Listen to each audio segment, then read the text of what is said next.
They dragged him by the arm across the polished marble floor, past leather chairs and glass walls, past onlookers in silk ties and heels who chose not to see. Just another black man being dealt with. Just another silent removal from a space never meant for him. No name was spoken, no reason offered, only suspicion etched into posture and policy. His coat was tailored, his posture calm, but none of it mattered. To them, he didn't belong. Not because of what he did, but because of who he looked like. That moment, the silent inspection, the casual stripping of dignity in front of strangers, wasn't an isolated mistake. It was the beginning of something far deeper, a system's mask slipping. What they didn't know, what none of them could have imagined, was who he actually was, and what was coming. This isn't just a story of humiliation. It's a story of reckoning. If this opening stopped you in your tracks, like the scene stopped everyone in that lobby, hit like, subscribe for more, and drop a comment below. Tell us where you're watching from, and how far you think this story goes. Because it only gets more explosive from here. Augustus Rayner stepped into Hawthorne Federal at precisely 9:03 a.m. on a Friday morning, the same hour he had entered the building for the last 9 years. The bank's marble floors were buffed to a mirror shine, and the golden chandelier above cast a warm, almost theatrical glow across the lobby. Everything in that building was curated to feel exclusive, from the deep leather armchairs in the waiting area to the dark mahogany counters that stretched behind the tellers. Augustus walked with the calm precision of someone who knew how institutions like this worked. His appearance, however, was not made for their comfort. He wore a neatly pressed but noticeably dated navy blazer, the lining slightly faded at the cuffs. His gray slacks were clean, though they showed their years with every stiff crease. The briefcase he carried was brown leather, aged and weathered, the kind of case passed down or long held, not bought for status, but for function. His shoes, while polished, betrayed long use along the soles. His face, weathered by time and tempered by experience, held the kind of stillness that comes only from having faced humiliation before. The moment he stepped through the doors, the atmosphere shifted. He felt it, not in loud gestures or pointed fingers, but in the micro-behaviors of those around him. The receptionist's voice faltered for a second as she spoke to a client. A security guard near the exit shifted his stance, his gaze landing on Augustus and sticking. A man at the front desk glanced up, then leaned in toward a colleague and whispered something with a smirk. Augustus didn't react. He never did. He simply walked past the reception area, nodding politely, and entered the line for executive account services. The clients ahead of him were draped in tailored wool coats and designer handbags. A pair of suited executives, both with phones pressed to their ears, laughed too loud at something that wasn't funny. A woman in pearls offered him a glance, and then a double take, her lips pressing together before she turned slightly, angling her body away. Augustus focused ahead. When it was his turn, the teller at the window, young, no more than 25, with a crisp red tie and nervous fingers, seemed caught off guard by the account number Augustus recited. He checked his monitor, then asked for ID. Augustus provided 2 forms, a driver's license and a certified fiduciary letter tied to a corporate account. The teller's expression changed. "Excuse me a moment, sir," he said, and disappeared into the back. The security guard, still watching from the corner of the lobby, began walking toward the counter. Augustus remained still. His arms stayed by his side, his expression blank, his breath even. After 3 minutes, the teller returned with a woman, mid-30s, in a fitted gray suit, a silver pin on her collar that read Client Services Lead. She didn't introduce herself. She didn't smile. She merely motioned to the concierge desk near the front of the lobby. "Sir," she said, "would you mind stepping over there while we confirm some details?" It wasn't a question. Augustus nodded once, collected his items, and walked across the room to the concierge station, a small marble-top desk placed strategically near the entrance for convenience, or as he now recognized, for surveillance. There was no chair on the guest side. He was expected to stand. The security guard followed and positioned himself within 6 feet. Augustus stood silently. 10 minutes passed, then 15. Customers flowed in and out of the lobby. bankers escorted suited men and women into private offices, handing out waters and smiles. No one came for Augustus. He didn't ask questions. At minute 17, a tall man in a pale green suit emerged from a side hallway. He introduced himself as the branch compliance officer. His eyes did not meet Augustus's. "We're conducting a standard verification," he said. "You've requested access to a restricted account." Augustus explained calmly, briefly, that he was the legal representative on the account, a role he had held for over 5 years, with records updated and verified biannually. He produced a second document from his briefcase, a notarized statement of authorization. The compliance officer barely looked at it. Instead, he pulled out a phone and dialed without saying a word. The security guard took a step closer. The officer asked for verification on the account over the phone, speaking just loud enough for nearby guests to hear. He mentioned Augustus's name twice. The second time he added, "Yes, African-American male, early 50s, unaccompanied. No appointment on file." Augustus's jaw tightened for a fraction of a second. The conversation ended. The officer tucked his phone away and gestured for the guard.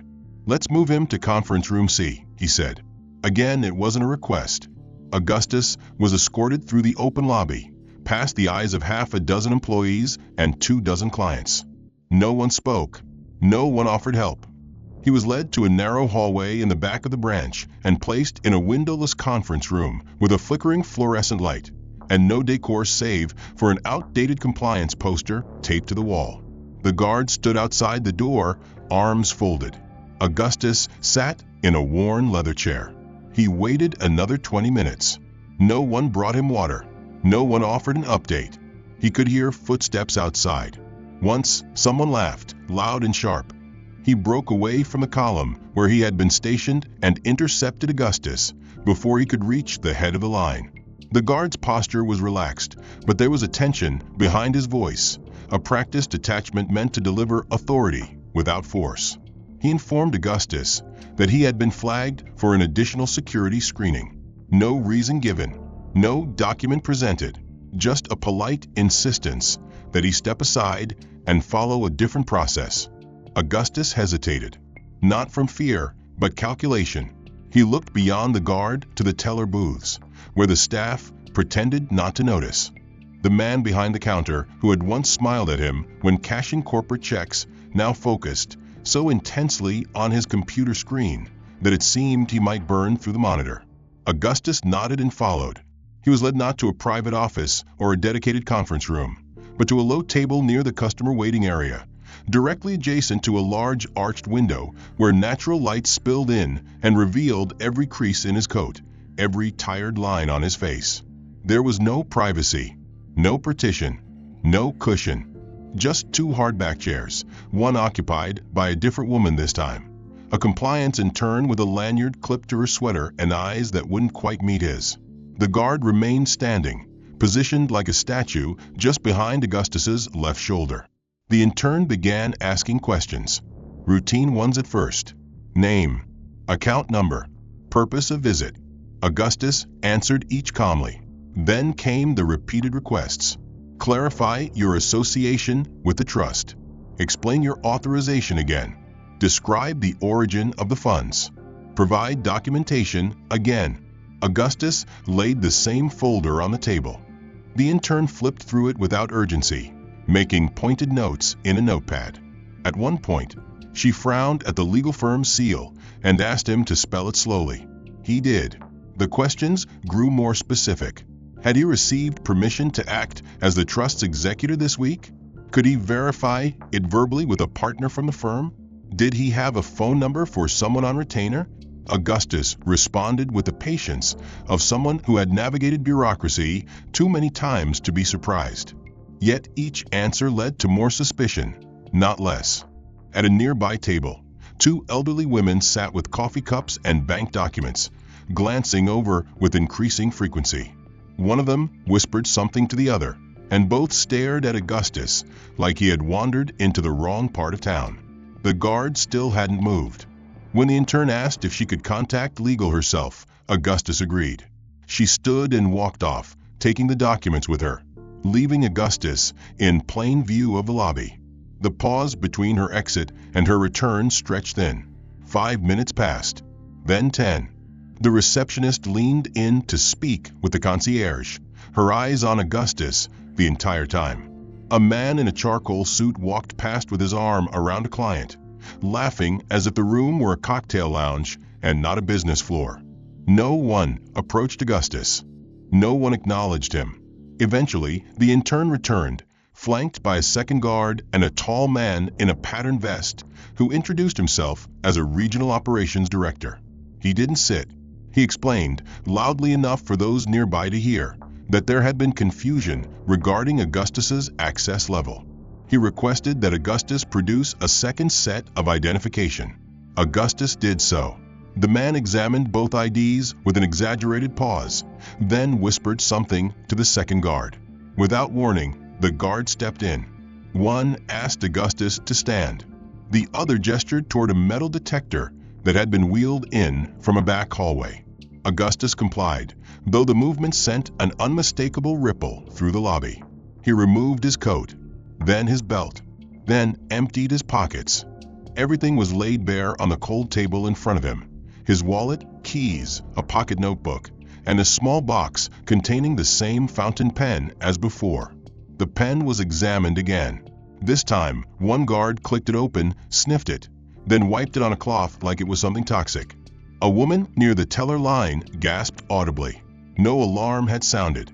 No beeping machines had reacted. But the optics alone had branded Augustus as a threat. The intern returned with a form in her hand and asked Augustus to sign it. It was a compliance waiver allowing the bank to retain copies of all his submitted documents, as well as notes from the interview. Augustus asked whether this was standard procedure. But still he went back, armed with new documentation, new letters from his firm, and the same briefcase that had carried both his credentials and the quiet weight of his restraint. He arrived just after 9, nodding politely at the doorman who barely acknowledged him. The lobby was already alive with a quiet rustle of expensive clothing, the shuffle of briefcases, and the clicking of polished heels against the marble floor. Augustus walked directly to the executive queue. He bypassed the receptionist, who stiffened visibly but said nothing. Her hand hovered over the desk phone as he passed. Augustus reached a rope barrier and stood in line, his presence once again a disturbance in the symmetry of privilege. Ahead of him stood 2 men discussing investment returns, while behind him a woman reviewed mortgage terms on a glossy pamphlet. Augustus kept his eyes forward, hands clasped around the handle of his briefcase. He felt the security guard's gaze even before he saw the shadow stretch across the floor beside him. The same man from Friday stepped forward, voice calm but pointed, and asked Augustus to step out of the line. The tone made it sound like a courtesy, but the stance of his shoulders said otherwise. Augustus remained still. The guard's voice dropped lower, firmer, not quite loud enough for the entire room, but loud enough for heads to turn. A moment passed before Augustus nodded and stepped aside. The murmurs began again. This time he was not taken to the concierge desk or an interview table. He was led across the center of the lobby, past the teller line and the seated waiting area, to a spot beneath the grand staircase near the center rotunda, where a freestanding table had been set up. The location was no accident. It was the focal point of the entire room, visible from every angle, surrounded by velvet ropes and encircled by velvet cushioned chairs occupied by watching patrons. The moment he reached the table, a woman in a slate gray dress approached, holding a clipboard and a blank expression. She gestured toward the chair. Augustus sat, placing his briefcase beside him. Another guard arrived, then a third. The woman began to speak, not quietly, but at a volume that made it impossible for those nearby to ignore. She recited Augustus's name, his account number, and referenced a pending inquiry into irregular account access. Augustus opened his briefcase calmly and produced every document requested. She took them but did not review them. Instead, she set them down on the table without a glance. The second guard asked Augustus to stand. Confused, he complied. The man circled him slowly, then requested that he empty his pockets and placed the contents on the table. Augustus hesitated only briefly before removing his keys, phone, and a folded copy of a letter from his legal counsel. As the items were laid out, a woman seated nearby leaned forward to get a better look. The first guard asked him to remove his watch and his belt. The belt slid through the loops with a harsh, scraping sound that echoed too loudly in the high-ceilinged room. Without the belt, his trousers sagged slightly at the waist. His posture adjusted instinctively. He did not look at the onlookers, but he could feel them, whispers blooming like spores around the room. Someone cleared their throat. A cough followed.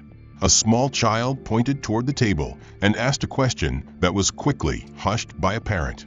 The woman with the clipboard began photographing each item on the table using a slim tablet device. She photographed his ID, his phone, even the worn leather handle of the briefcase. Then she instructed him to remove his shoes. Augustus stared at her, expression unreadable, then leaned down and slowly removed each shoe, setting them side by side beneath the table. The socks underneath were thin, plain black, worn at the heel. The moment exposed not just the man, but the assumptions made about him. A ripple passed through the room, whether of discomfort, pity, or agreement. Augustus could not tell. His face remained composed, but inside he catalogued everything. The glances, the turned heads, the hands whispering behind phones, the silence thickening like fog. The woman finished her documentation, nodded to the guards, and instructed Augustus to remain seated. One guard collected the contents from the table and carried them to a back office, promising they would be returned after verification. The other two remained stationed on either side of Augustus, who now sat barefoot, beltless, and waiting, while conversations resumed around him in awkward tones. He sat like that for 45 minutes. Every now and then, a curious passerby would slow down to stare. A man in a dark blue suit circled twice before pretending to tie his shoe just feet away. A woman dropped a brochure near his chair and used a moment to glance down at his feet. Augustus never moved. He sat with his back straight, shoulders firm, and eyes forward. The briefcase was gone. The documents were gone. Even the pen had been taken. When the risk officer returned, he did so without apology, carrying Augustus's belongings bundled in a plastic security tray. The shoes were on their side. The belt was rolled, then unrolled. He arrived just before noon, the lobby filled with professionals on lunch break, investors coming out of early meetings, and well-dressed clients discussing terms and returns. Augustus wore the same navy blazer pressed again the night before, the same slacks, polished shoes, and a fresh shirt with a subtle pinstripe. The only new item was a scarf neatly folded into the collar, its blue pattern faded but elegant. His briefcase was in his hand as always. He entered quietly, moved toward the executive client services desk without pause, and greeted the concierge. The young man there blinked when he saw him, then forced a smile that came too late. Augustus provided his name, account number, and stated his purpose clearly. To finish the transaction he began earlier in the week and to confirm account status with the fiduciary team. The concierge excused himself to check. As Augustus waited, he looked up at the arched ceiling, where a chandelier made of blown glass cast fractured light across the lobby floor. The moment held a strange calm, but it was short-lived. The security guard arrived again, this time joined by a taller man in a black blazer who introduced himself simply as Internal Risk Advisor. They asked Augustus to follow them. He hesitated for half a breath, then nodded. This time, they did not take him to the table in the rotunda, nor did they escort him to a conference room. They took him deeper into the building, past the teller counters, down a side hallway typically reserved for staff and vendors, and into a narrow maintenance corridor with gray concrete walls and a single flickering light overhead. At the end of the hallway was a metal door labeled storage. The risk advisor keyed it open and held it for Augustus. The room beyond was cold, windowless, and small, no larger than a janitor's closet. A folding chair sat beside a metal table. The table was bare. A faint hum came from an overhead vent, and the air smelled faintly of bleach and old dust. Augustus stepped inside. The door closed behind him. The guard remained just outside. The risk advisor sat down across from Augustus and placed a black folder on the table. He flipped it open, revealing several printed documents, one of which bore Augustus's name in bold lettering across the top. The advisor explained that irregularities had been noted in the transactional behavior of the account Augustus represented. The system had flagged inconsistencies, and an enhanced verification process was now underway. Augustus asked what kind of inconsistencies. The man replied that the system operated algorithmically, and flagged actions could include volume, timing, or access patterns. Augustus asked whether the fiduciary team had confirmed his authorization. The man said that information was confidential until verification was complete. He then asked Augustus to open his briefcase. When Augustus refused, citing attorney-client confidentiality regarding its contents, the man left the room. 5 minutes later, he returned with a second guard, who carried a small handheld scanner and a zippered evidence bag. The scanner beeped faintly as it was waved over the briefcase, then over Augustus's coat. The man stated that a policy update now required all guests flagged for risk to submit to a voluntary search. Augustus stated again that he would not voluntarily surrender protected documents. The guard responded by opening a side panel in the wall and producing a copy of the building's internal conduct agreement, a document that guests were assumed to have accepted upon entry. It stated that refusal to comply with on-site verification procedures could be grounds for temporary suspension of service. Augustus stood. He unbuttoned his coat slowly, removed it, and handed it to the guard without a word. He then placed the briefcase on the table and opened it himself. Inside were the usual items: the leather pen case, the notarized fiduciary letter, the estate binder, the photograph of his daughter, and the small pocket calendar he had used for years to track financial meetings. The guard removed each item and placed them on the table under the scanner. The pen was taken out of its case and examined again, the cap unscrewed, the barrel weighed. The photograph was removed from its frame and held up to the light. Augustus said nothing. The man in the blazer said nothing. The calendar was flipped through page by page, then scanned. The estate binder was opened, the tabs bent, and several pages removed for copying. Augustus asked again for the name of the person requesting these procedures. The risk advisor gave a first name only, followed by the phrase, "Executive Review Team." When Augustus reached for his pen, the guard pulled it away. "Not yet," he said. "We're not done." Augustus looked at the man. The risk advisor stood, walked to the corner of the room, and pressed a call button on the wall. 2 more staff arrived, 1 female, 1 male, both wearing HR badges clipped to their belts. The woman asked Augustus to remove his shoes and roll up his sleeves. When he asked why, she replied that the system had detected thermal inconsistencies in the scan. It was procedure. They needed to rule out any concealed devices. He removed his shoes, revealing dark socks without pattern. He rolled up each sleeve, exposing forearms marked by age and sun. No device, no resistance, just silence. The man took a disposable wipe and ran it over his hands. The woman logged notes on a clipboard. Augustus stood still, watching them work like scientists examining a patient who hadn't yet spoken.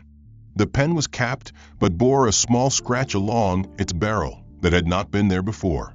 The photo of his daughter, still in the thin plastic sleeve, had been placed upside down. These details were not mistakes.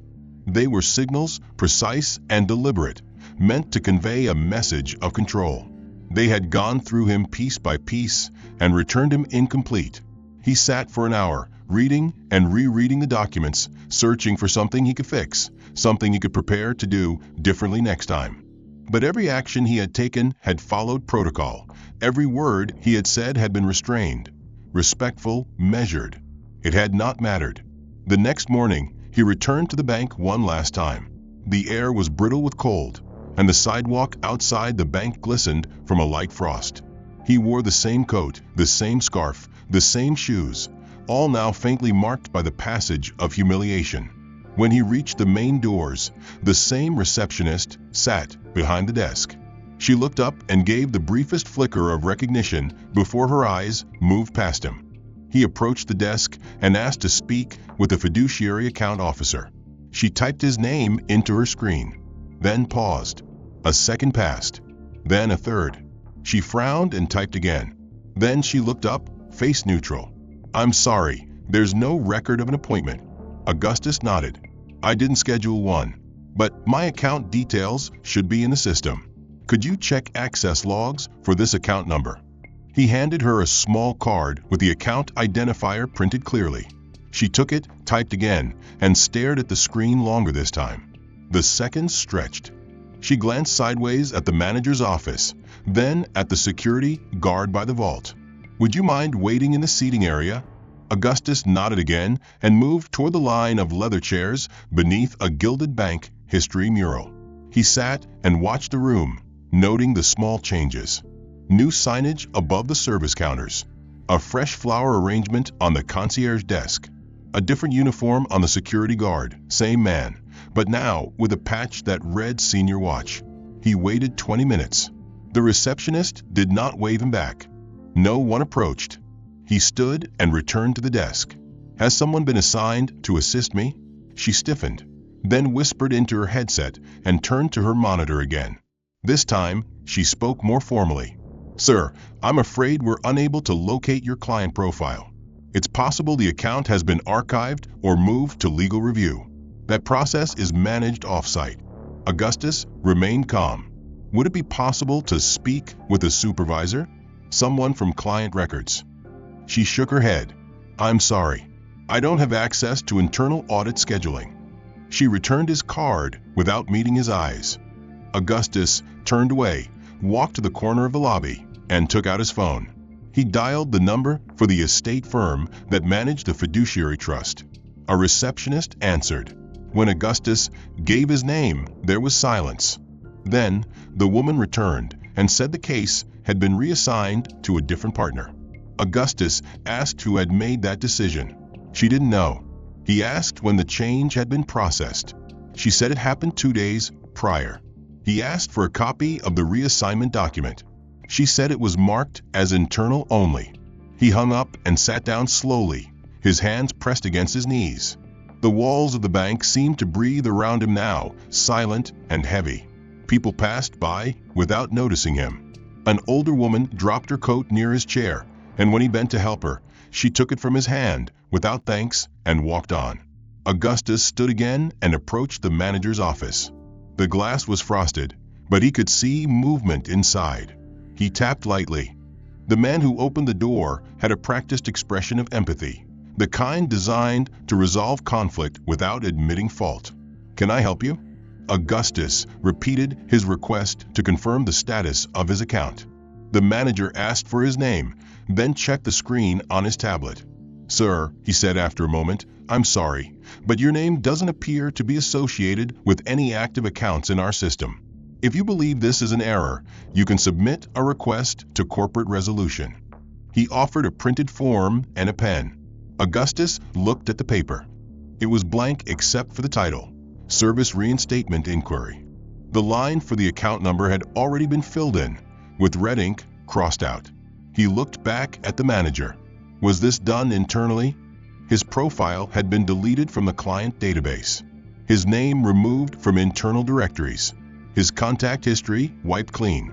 And more tellingly, his fiduciary relationship with the estate trust had been rerouted, not to another member of the firm where he worked, but to a third-party advisor whose name Augustus had never heard.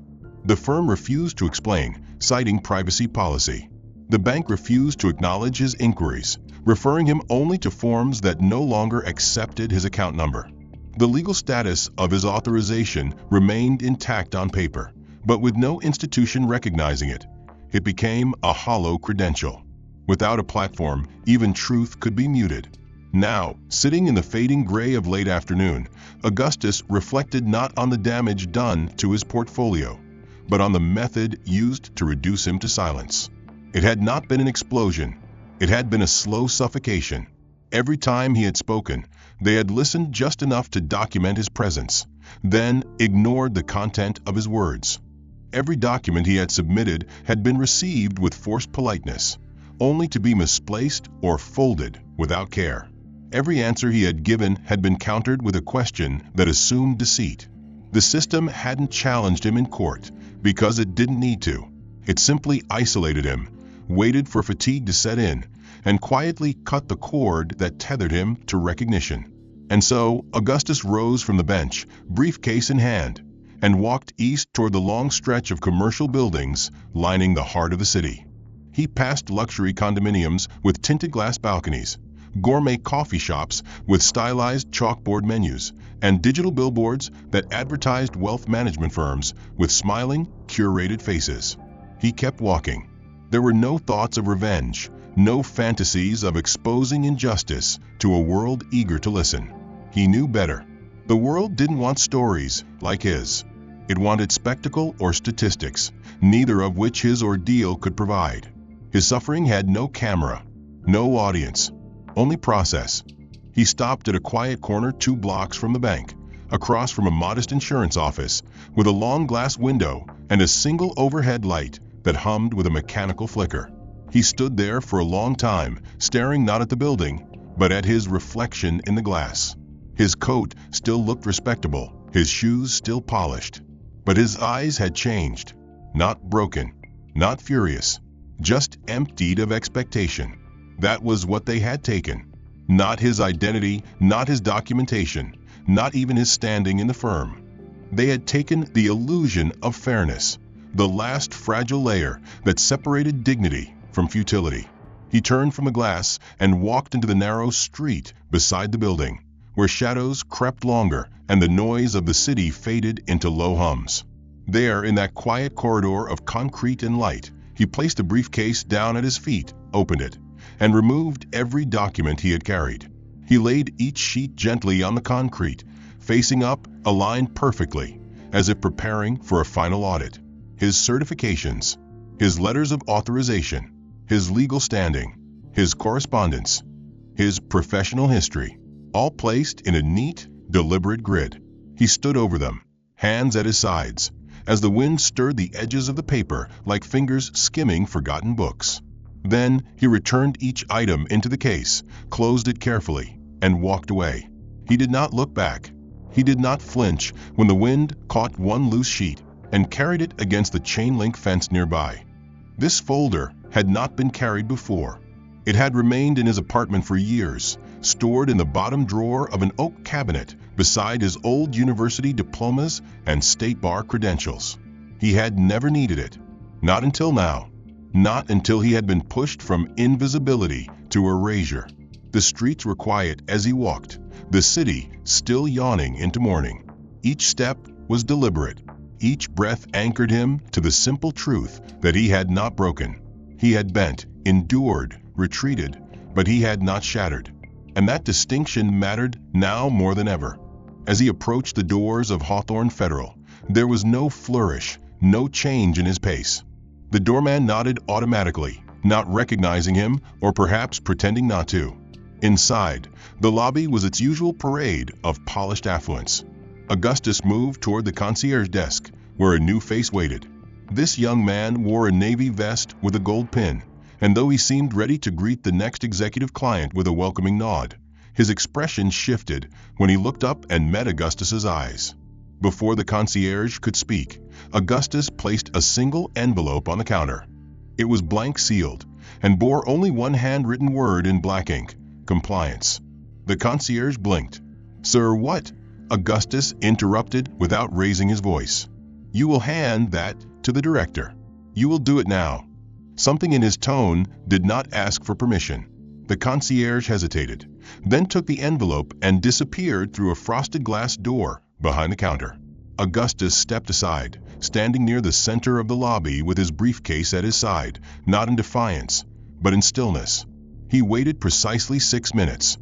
When the door opened again, it was not the concierge who returned, but the director herself, Rebecca Hauser, her heels clicking a half-beat faster than normal. Her face, usually composed into a perfect mask of corporate courtesy, held something tighter now. Recognition, discomfort, uncertainty. She approached with the envelope still in her hand. Augustus met her gaze without a word. She gestured toward a side hallway. "If you'll come with me," He followed her down the corridor, past the conference rooms and executive offices, until they reached a secure room labeled Internal Review. Inside, the lighting was soft, the furniture expensive, the atmosphere designed for placating high-risk situations. Augustus took the chair across from her, set the briefcase down, and placed the sealed folder on the table. Rebecca sat slowly, placing the envelope beside her. "What is this?" she asked. Augustus opened the folder. Inside were printed records, detailed financial logs, interbranch communications, redacted emails from internal compliance teams, and a timeline charting unexplained freezes on multiple high-value accounts that had passed through Hawthorne Federal's Executive Services Division over the last 10 years. In the center of it all was a name that had once sat at the top of the estate account, now stripped from Augustus's authority. It was not his name. It was a shell company established offshore, tied to a series of transactions routed through an intermediary that had no legal standing with the estate. And it had all been processed through Hawthorne systems. Rebecca's face shifted, slightly, just enough for Augustus to see the flicker of recognition behind her eyes. She tried to speak, but he continued. The folder included timestamps of his prior visits, video frame captures of his public inspections, copies of complaint forms submitted and ignored, and most importantly, a signed letter from a federal audit investigator confirming that the estate account Augustus had managed had been illegally accessed and reassigned through internal override, an action that could only have occurred with senior authorization. Augustus slid the investigator's letter across the table. She read the first 2 paragraphs. Her hand trembled slightly as she turned the page. This should have been brought to our legal department," she began, but Augustus shook his head once slowly. "This is no longer a matter for your internal review," he said, and though his tone never rose, the force in his voice filled the room. "This folder has been submitted to the Office of Regulatory Ethics, the Federal Reserve Oversight Committee, and 2 independent counsel teams. What you hold now is a courtesy." Rebecca looked at him, not past him, not through him, at him. For the first time, she reached for her phone. Augustus stood. "You will not call anyone," he said. "Not yet." He opened the briefcase and removed 2 more envelopes. One bore the Hawthorne Federal Seal. The other, the seal of the Estate Trust's legal office. He placed them on the table. "The legal office has revoked the reassignment. I have been reinstated as executor. Their statement will be released to the press within 24 hours. If your institution chooses to cooperate, you may reduce exposure. If not, the documents in this folder will make headlines." He did not threaten. He explained. Because this was not vengeance. This was re-entry. Rebecca nodded stiffly, sweat gathering at her temple despite the climate control. Augustus gathered the documents, returned them to the folder, and tucked them under one arm. He paused at the door. "I gave you 3 chances," he said. "You turned all 3 into weapons." She said nothing. He left the room without a glance backward. As he stepped into the lobby, the staff looked up. For the first time, no one looked away. His presence now demanded acknowledgement. A sealed folder remained inside, untouched from the previous day, identical to the one he had presented to Rebecca Hauser. Only this time, it bore additional addendums, new statements from senior counsel, a verified copy of the revoked account reassignment, and a signed affidavit from the Federal Regulatory Advisor confirming receipt of the report submitted by Augustus. He walked out of his apartment with the composure of a man not seeking redemption, but enforcing order. When he stepped onto the street, there was no grand spectacle. Only the rhythm of polished shoes striking pavement, each step echoing beneath the rising hum of a city slowly becoming aware of its own accountability. He arrived at Hawthorne Federal precisely at 8:59 a.m., a full minute before the bank officially opened to clients. Yet the moment he approached the doors, they opened without resistance. The same doorman who had once ignored him now stepped aside with a stiffness that betrayed unease. Augustus nodded once and entered. Inside, the lobby appeared unchanged. The marble still gleamed. The chandeliers still glowed. The walls still bore their portraits of past presidents and benefactors. But beneath the surface, everything had shifted. Staff whispered to one another with tight expressions, and several executives emerged from back offices, speaking quietly into phones while darting glances in his direction. A ripple moved through the room, not loud, not panicked, but unmistakable. He approached the concierge desk, now manned by 2 attendants instead of 1. Before he could speak, one of them gestured politely toward the executive wing. "Mr. Rayner, they're expecting you." No protest, no questions, just recognition. He walked through the corridor, this time not escorted by guards, but followed by silence that seemed to retreat with every step he took. At the end of a hallway, the door to the largest conference room stood ajar. Inside waited a dozen individuals, bank executives, legal counsel, compliance officers, and Rebecca herself. No one stood. No one smiled. Augustus stepped into the room and set his briefcase on the table. He remained standing. The room was still.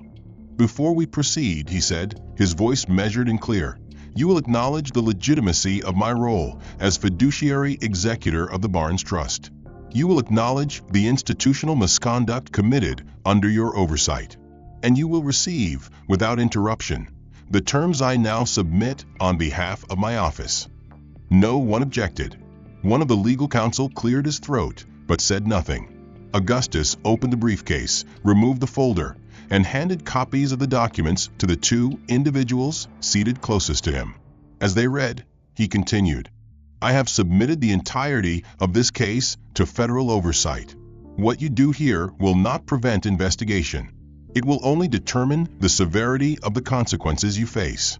If you cooperate and issue a public acknowledgement of the unlawful reassignment, cease all further obstruction, and reinstate my position with immediate effect, I will not pursue criminal charges against individual members of your executive team. If you do not, you will face full legal exposure." Still no one spoke. The silence in the room was not passive, it was stunned. For months, they had dismissed him. For weeks, they had stripped him of status, reduced him to a procedural inconvenience, a profile to be deleted. But now they saw what had always been there. Not just a man with credentials, a man with reach, a man who knew exactly how systems worked because he had helped build them. Augustus was not just a fiduciary executor. He was a former senior advisor to a federal oversight committee.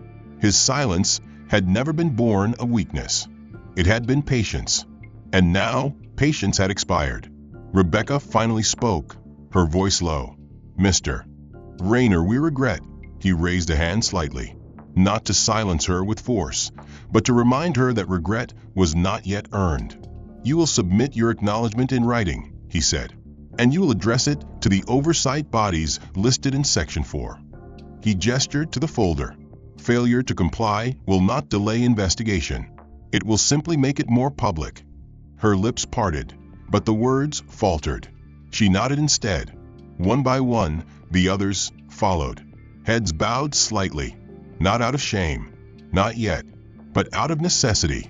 Augustus gathered the documents, returned them to his briefcase, and offered one final document, a formal reinstatement request, already signed by the estate firm, requiring only the bank's countersignature.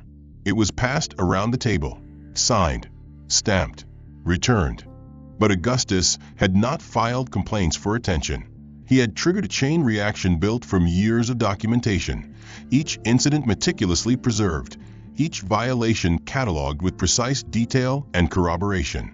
The Federal Reserve Oversight Committee received the full report within 24 hours of his meeting. A second copy went to the Office of Regulatory Ethics. Within 72 hours, an official inquiry was launched into Hawthorne Federal's internal practices, including review of all flagged client accounts, compliance protocols, and executive correspondence over the last 5 fiscal years. The audit team arrived without warning on a cold Monday morning, unannounced except for the flash of credentials and the calm authority of people who did not ask for permission. They spread through the building with quiet precision, seizing servers, duplicating hard drives, and requesting interviews with every employee named in the documentation provided by Augustus. Rebecca Hauser was summoned first. She attempted composure, but the investigators did not ask questions with patience. They brought records, email chains, calendar entries, phone logs. They asked her to explain the internal override applied to the Barnes trust account. They asked why Augustus's credentials had been flagged for internal review without cause.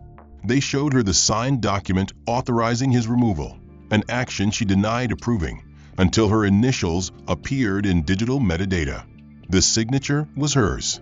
The date matched a board meeting she had chaired. Her denial collapsed under the weight of evidence. She was placed on administrative leave by the end of the day. Her security access was revoked. Her nameplate removed before sunset. She left the building through a side door, coat clutched tightly, escorted by the same security guard who had once watched Augustus with contempt. In the days that followed, 2 vice presidents were quietly removed from their posts, their names stripped from the executive directory and replaced with generic placeholders. More changes followed. Hawthorne's legal counsel issued internal memos requesting all employees with access to legacy accounts review their past 5 years of decisions. The compliance team that had performed the public inspections of Augustus was disbanded. An internal review determined that their enhanced procedures had never been formally authorized. They had operated under assumed authority, emboldened by a culture that rewarded control over truth. Some were reassigned. Others resigned. The guard who had stripped Augustus of his dignity before a crowd was called into a private meeting and emerged without his badge. His replacement stood taller, quieter, and less eager to enforce policy with performance. But the consequences extended further than resignations and administrative actions. Investors began to ask questions. Clients whose accounts were linked to estate management services requested audits of their own histories. Several discovered discrepancies, unexplained freezes, delayed transfers, denied access requests that matched the patterns outlined in Augustus's report. Lawsuits were filed, deposits withdrawn. Within 2 weeks, Hawthorne Federal's quarterly forecast slipped. Then it dropped. By the end of the month, over $2.4 billion had been withdrawn or redirected. The market responded with indifference, but those who watched closely knew what had happened. A silent exodus had begun, not from scandal, but from recognition. Institutions built on the illusion of control could no longer hide behind velvet ropes and marble columns. They had been exposed not by outrage, but by the quiet, deliberate resolve of one man who refused to disappear. Augustus never returned to the bank. He did not grant interviews. He did not offer statements to the press. He moved on to complete the transfer of the Barnes Trust, working closely with counsel to ensure every beneficiary received their due without interference. His role now included oversight of systemic reform proposals within estate management divisions across several regional banks. He spoke rarely, but when he did, his words carried the weight of lived experience. 3 weeks after the Hawthorne collapse began, the city moved on with the speed and indifference it always did when the powerful stumbled. News cycles shifted. Investors redirected their capital. Clients opened accounts at newer, leaner banks, promising transparency in big letters with soft smiles. But inside Hawthorne's once untouchable headquarters, the remnants of what had been a fortress of polished indifference remained in quiet disarray. Offices once cornered by prestige stood empty or reassigned. Nameplates changed. Voices grew cautious. The halls no longer echoed with certainty, but with a nervous sense of reflection. Not everyone was gone. Some remained by choice or necessity. Those too junior to have shaped policy, but too involved to feign ignorance. Among them was Thomas Marrow, the Assistant Vice President for Fiduciary Compliance, the man who had signed off on the internal risk memo that greenlit the inspections of Augustus Rayner. He had not issued the order, but he had never questioned it. His signature had moved the gears that enabled everything that followed. Since the inquiry, he had buried himself in reviews, rereading procedures with a sick ache that refused to fade. It wasn't the press coverage that haunted him. It was the memory of Augustus sitting barefoot under the chandelier, beltless, his briefcase dismantled in full view of strangers. Marrow had stood behind the mirror glass then, watching, detached, just another figure with a clipboard and a nod. But now, That moment replayed each time he looked in a mirror. And mirrors had become cruel places. Rebecca Hauser had not returned. Her resignation arrived via courier, unsigned but clear in its finality. She had refused interviews. Her penthouse had been listed anonymously. Her name was spoken in hushed tones not because of what she had lost, but because of what she now represented. She was the architect of a culture, and its collapse had exposed not just her decisions, but her values. Yet even she was not forgotten. One morning, Merrow found a note on his desk. No name, no sender, just a quote typed on plain paper. Legacy is not the memory of power. It is the memory of those you harmed when you had it. He didn't know if it was meant for him or simply left behind, but he kept it in his desk, folded twice. In the days that followed, he began to do something he had never done before. He apologized. Not publicly, not performatively, but directly. One by one, he reached out to clients whose cases had touched his department. He read files thoroughly, annotated them with questions, flagged inconsistencies long ignored. He called people who had been dismissed. Some answered, some didn't. But with each act, something shifted inside him. He no longer sought to absolve the institution. He sought to reclaim his own conscience, piece by piece. Meanwhile, Augustus Rayner continued his quiet work. His presence had become a stabilizing force in advisory circles. Institutions brought him in not to speak about what had happened, but to ensure it could not happen again. He reviewed procedural safeguards, drafted equitable access protocols, and introduced accountability frameworks designed to reduce discretion in favor of integrity. Every time he entered a boardroom, chairs straightened, not out of fear, but out of awareness. Because his story was no longer just about a man erased. It was about what had allowed that erasure to happen, and what it cost. He declined every interview request. He refused keynote invitations. He responded only to initiatives grounded in measurable reform. His silence was no longer a sign of exclusion. It was the weight of principle. One cold evening, as light rain glazed the pavement and traffic whispered along the avenue outside Hawthorne's marble steps, a man in a wool coat waited near the side entrance. He held a letter in one hand and a pen in the other. The envelope was addressed not to Augustus, but to the ethics office now tied to his name. The man hesitated, then placed the envelope in the drop slot and walked away. Inside it was a single sheet, handwritten. No excuses. No justification, just 7 lines. I signed because it was easier than asking why. I watched because silence was the currency of trust. I let it happen, and now I carry it. This weight is mine. I don't ask for forgiveness, only the chance to do something better with what's left. It wasn't signed, but Augustus read it the next morning and knew who it was from. He did not contact Merrow. He did not need to. Some messages aren't replies. They are acknowledgments. The bank would never return to what it once was. But something else began to take shape. New leadership formed not from familiar names, but from those who had remained quiet for too long.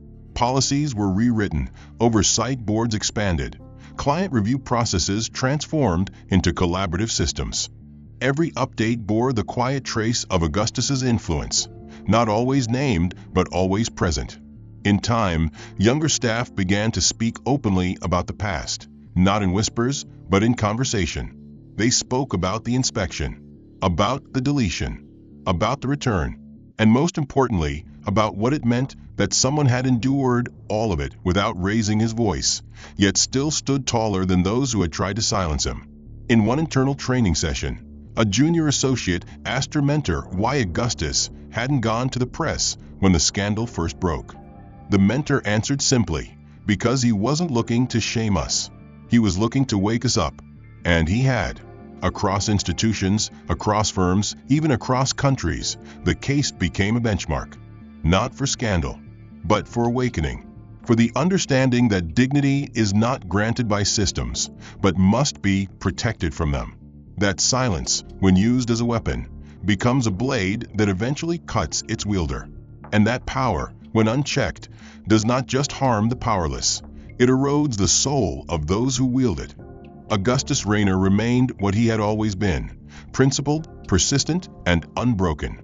The man who had once stood barefoot beneath the chandeliers of injustice now walked halls lined with respect not born of fear, but of recognition.